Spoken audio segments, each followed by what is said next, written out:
What's up guys? Welcome to my vlog. My vlog for today is magluluto tayo ng nilatik. Ulam ngayong umaga. Yan guys, luluto tayo para may ulam ako. Kasi mag-isa lang naman ako sa bahay. Ito na lang iulam ko kaysa maghanap ako ng karne. Ayoko ng karne, sawang-sawa na ako. Baka maging baboy na ako sa susunod. Baboy na nga ako ngayon, baka lumaki pa ako mas lalo. Baka maging balyena na ako. Kaya yan guys, nagluto ako ng toyo. Nilatik na toyo yan guys. Kung hindi nyo na alam yan, masarap yan guys. Lutong probinsya yan. Yan yung mahilig lutuin ng mama ko.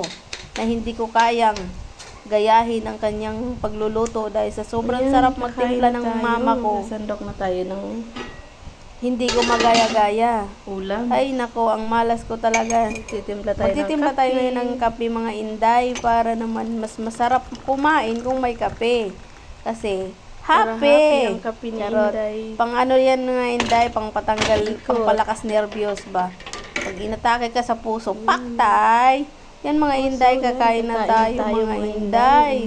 Ganyan lang ginagawa ko mga inday, o diba? Ulam na, ganyan lang, pakuluan mo lang ng saglit yung nilatik. Ilagay, maluto lang yung sili. Luto na, kain na tayo. O, kain kayo dyan. Kung nainggit kayo, kain lang. Yan yung sinasabi ni Rosmar. Pag inggit, pikit. Pero para sa akin, pag inggit, kumain din kayo. Sabayan nyo akong tumakam, takam. Napakaanghang talaga, grabe. Sa dami pa naman ng sili na nilagay ko. Tapos pati buto pati tinik ng toyo. Kinain ko ng mga inday sa sobrang sarap. Grabe, oh. Nakapikit pa ako. Hindi ko alam yung gagawin ko. Mga inday, kasarap talaga mga inday yung ulam ko.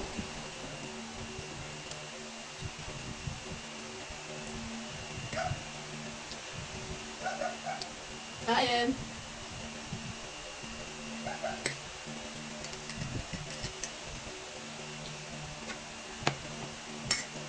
Sarap.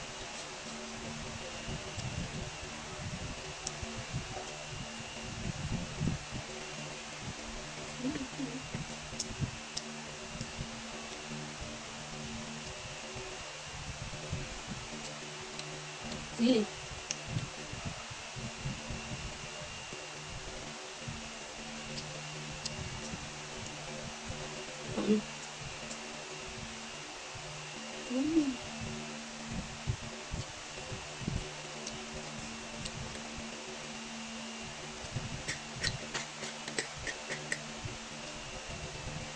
Sarap.